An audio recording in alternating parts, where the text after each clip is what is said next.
Vamos ao sistema muscular.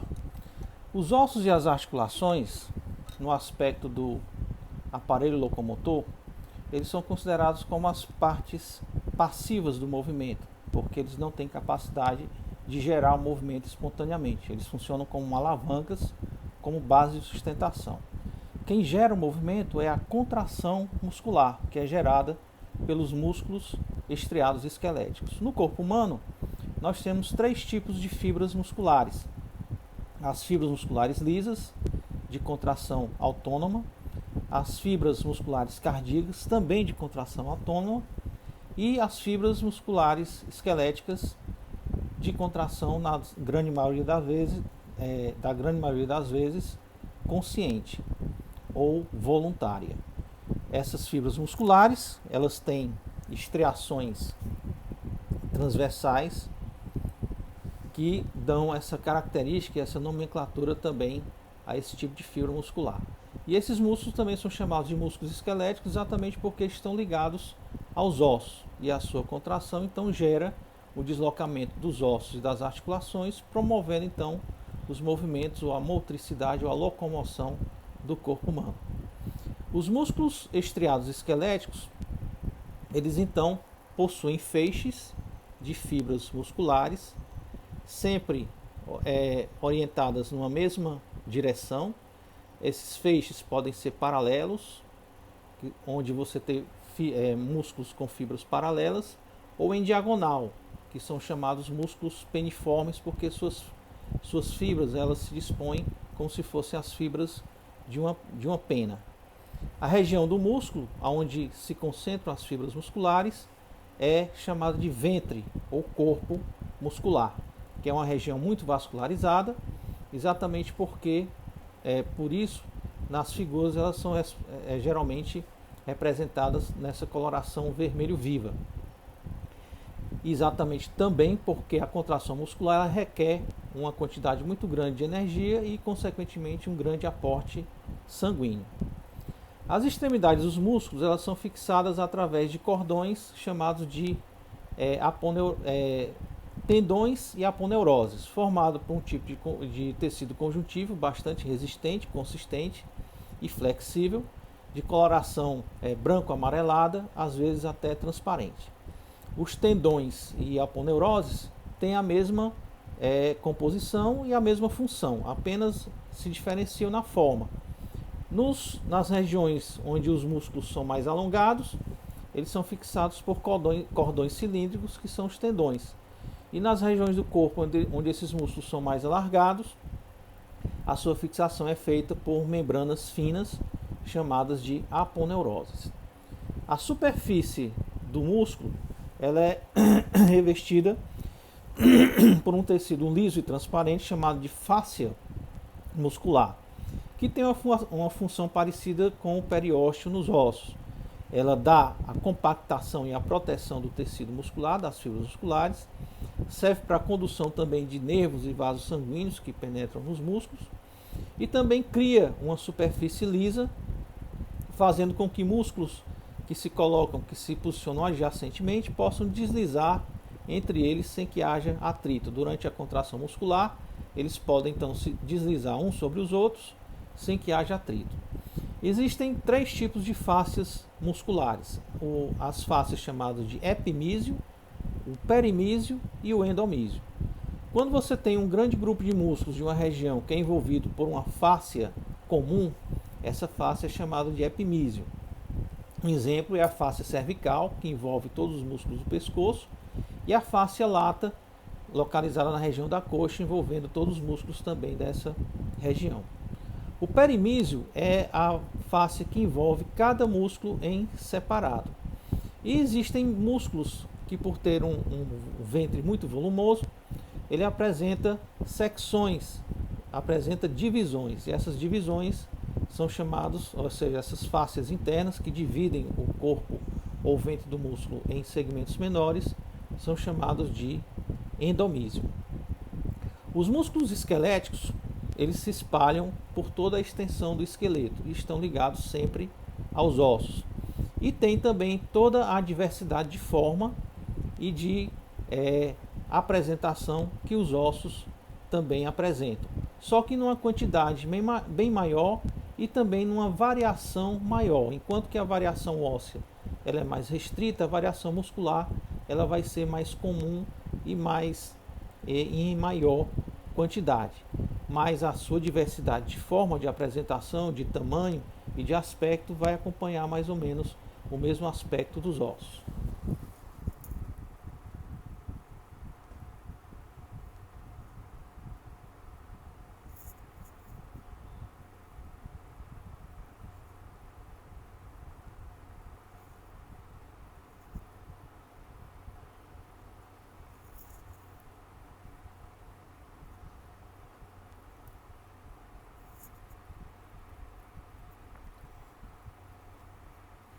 Então, nós temos aqui um aspecto da distribuição geral dos músculos esqueléticos por todo o corpo. Nós podemos observar que na região do esqueleto axial, onde nós temos ossos irregulares, nós vamos ter músculos também, na sua grande maioria, irregulares, ou músculos mais alargados, mais achatados, como é o caso dos músculos peitorais, o músculo reto abdominal, os músculos da região glútea e assim por diante.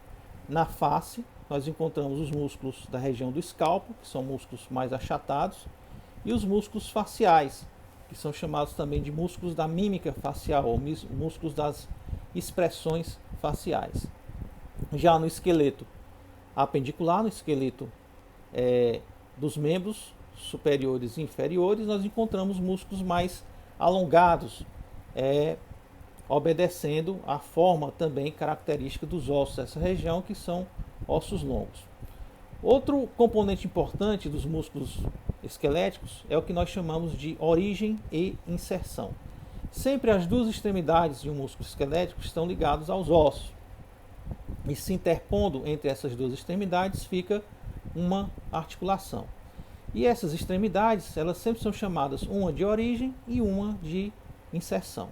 A origem, geralmente, é a extremidade que fica fixa, parada, como se fosse um ancoramento, e a extremidade que se movimenta, que se desloca durante a contração muscular, é chamada então de inserção. A mecânica da contração muscular é exatamente determinada pelo encurtamento do ventre muscular ou do corpo do músculo. Quando todas as fibras musculares de um ventre se contraem, elas se encurtam e aí o ventre todo se encurta. E aí ele vai deslocar uma das suas extremidades, que é a inserção. Então, no caso, por exemplo, do bíceps do braço, quando ele se contrai, a sua extremidade ligada ao húmero fica fixa, parada. E a extremidade ligada ao antebraço, ela se desloca, levando o antebraço em direção ao braço, fazendo um movimento de flexão do antebraço em relação ao braço. Então a sua extremidade humeral é chamada de origem do bíceps, ou cabeça do bíceps. E a extremidade do antebraço é chamada então de extremidade de inserção ou cauda do bíceps. Os músculos eles podem ter mais de uma origem ou mais de uma cabeça e recebem uma nomenclatura específica, como é o caso, como eu acabei de falar, o bíceps do braço ele é chamado assim porque tem duas cabeças, ou duas origens. Existem o tríceps, que é o músculo posterior do braço, o quadríceps femoral, o quadríceps da coxa, que fica na região anterior da coxa, que tem quatro cabeças ou quatro origens. E as inserções também podem ser uma ou podem ser várias.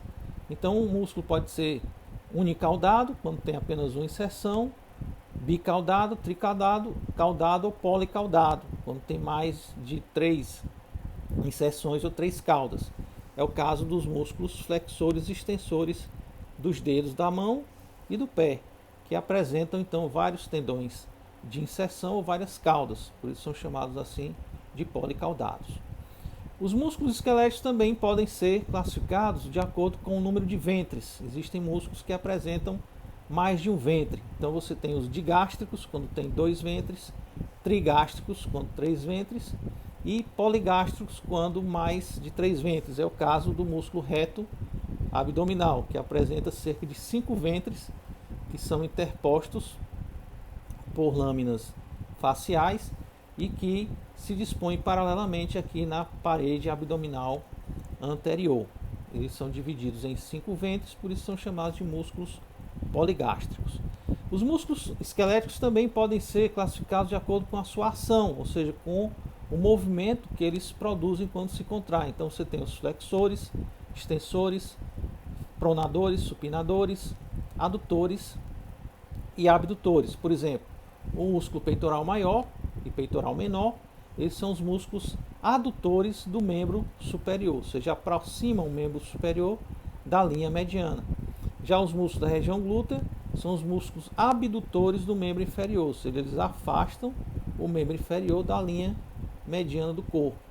Ao nível do antebraço, você tem os flexores e extensores dos dedos, e você também tem os rotadores, os pronadores e os supinadores do antebraço, que faz um movimento de rotação, pronação e supinação, e assim por diante. E ainda, os músculos esqueléticos podem ser classificados em 3 grupos, de acordo com a função que eles desempenham no movimento.